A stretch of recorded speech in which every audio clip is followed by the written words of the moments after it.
because every time I speak about certain things, like I've done in the past, hopefully to wake up enough people, a lot of people have poo-pooed it and put it to the side.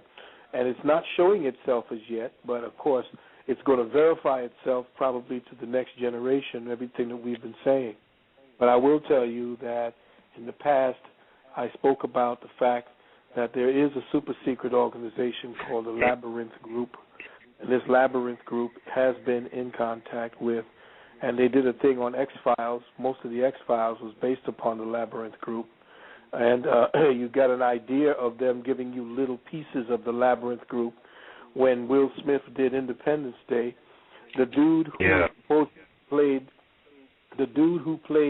the head of Area 51, who used to be playing Data on Star Trek, the dude who played Area 51 came out looking just like the dude who was the real leader of the Labyrinth Group, and his name was 15. They called him 15. And 15 was, when they described what he looked like, he looked just like that dude, the dude who character he was playing there. And on top of that, if you noticed in that movie, they were talking about the number 15 consistently. In fact, it was 15 years that he was the head of that particular Area 51. And Area 51 is the reciprocal of 15. So this dude named 15 has been at the head of the Labyrinth Group, and it has a lot to do with a lot of different things going on in this country, but I don't want to get into that right now. Already. But I was just saying I caught the show and stuff, but I'll be on y'all, keep posted. No doubt. We want you to catch the archives because it was a full show. A lot of information was exchanged. You know what I'm saying? So when you get a chance, just go to this show in the archive and hear it from the beginning. All right? Thank you, friend. All right. Appreciate it. Peace. Okay.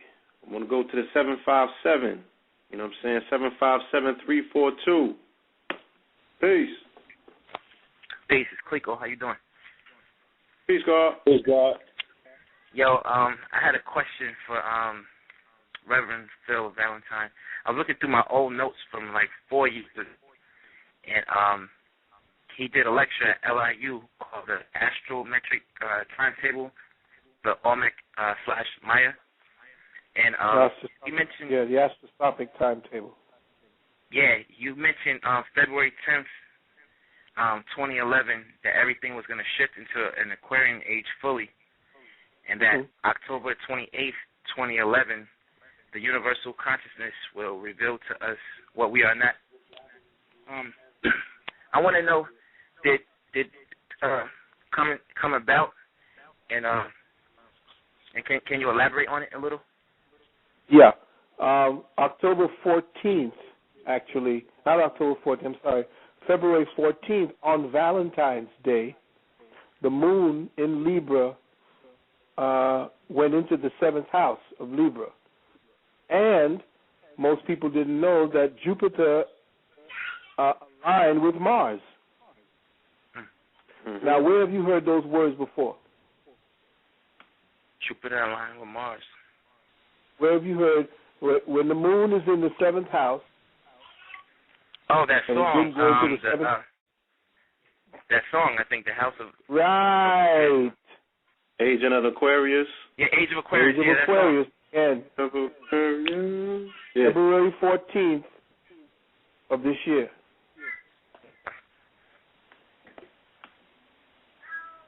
Wow. So we are now going into... We are now at the, when you get into the entrance of a big, giant theater, you have to walk a hallway first before you get to the main house or the main room. Yeah. Well, that's essentially what's happening to us right now. By the time the 28th of October comes around, we'll be opening the doors to the main room. And then between that time and 2012 and the 21st, that's when you're going to get essentially the quickening, so that between 2012 and 2020, that's when all of everything is going to start kicking in. But, of course, most of what I've been telling you is it's not about 2012, because what we're supposed to have been doing to get into that framework, into that vortex, started in 1997.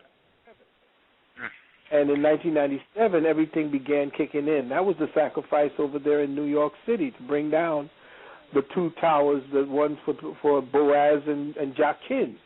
Right. To create the whole new world.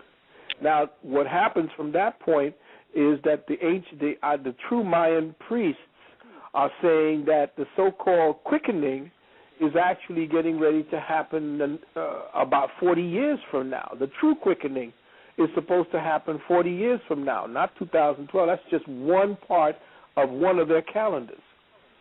When all of the calendars, because remember the Mayans had at least 3 calendars. It's when all 3 of the calendars align.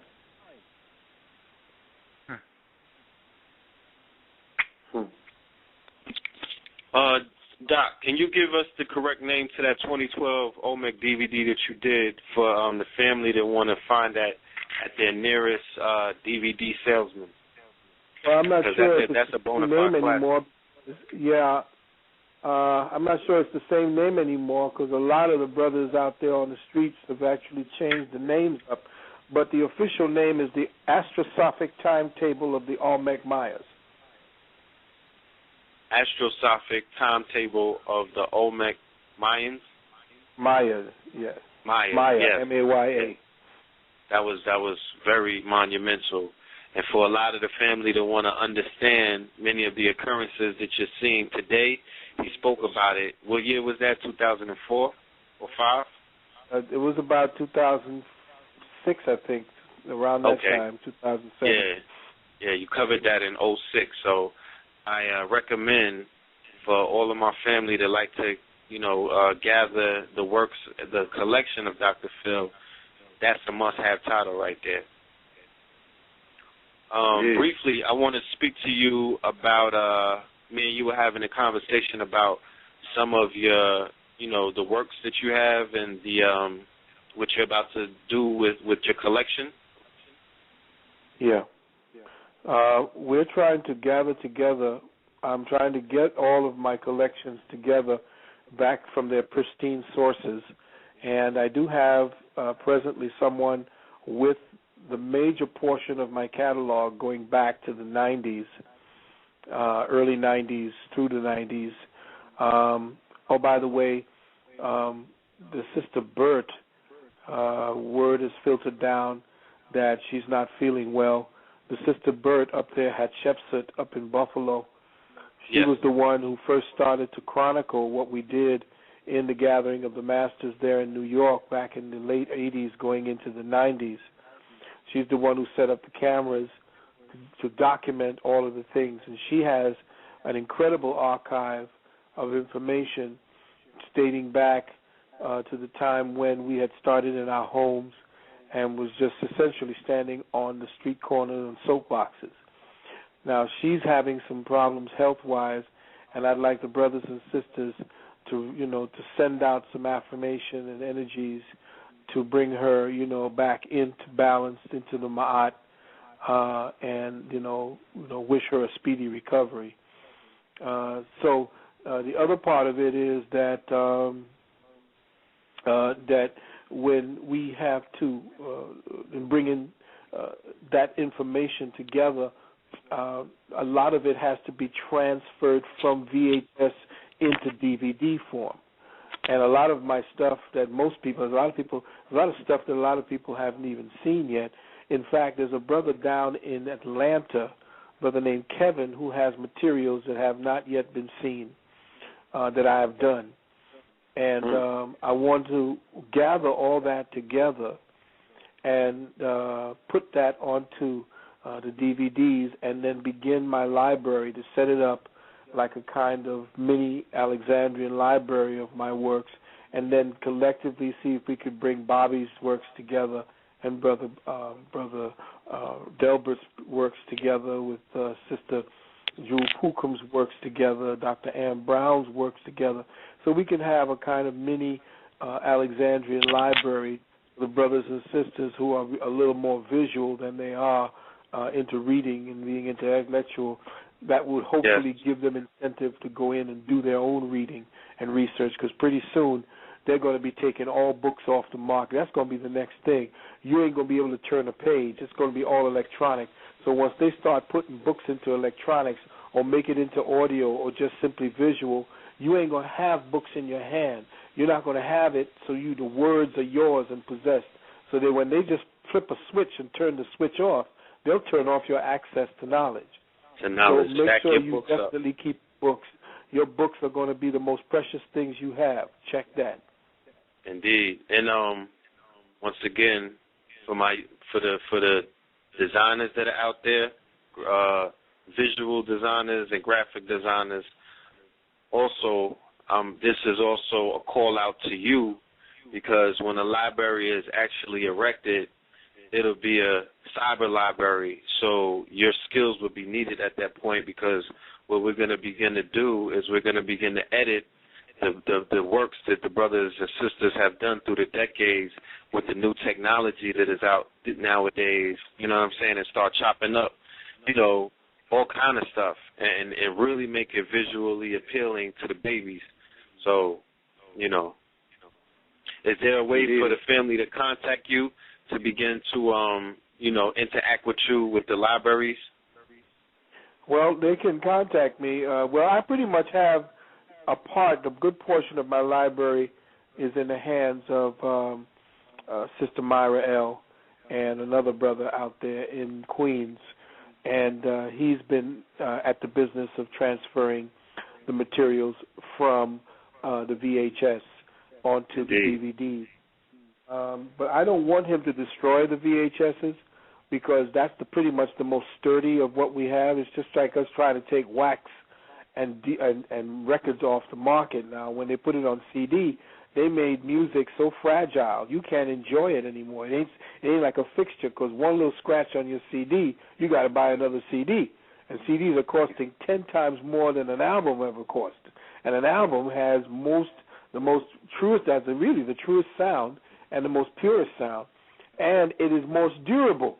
You can even take scratches off of the wax and even repair the wax, but it's somehow so difficult, since you're using light to deal with DVDs and CDs, since you're using light, that if that light is so precise, if it's not reading, it can read a hair scratch, it could take everything off of wax.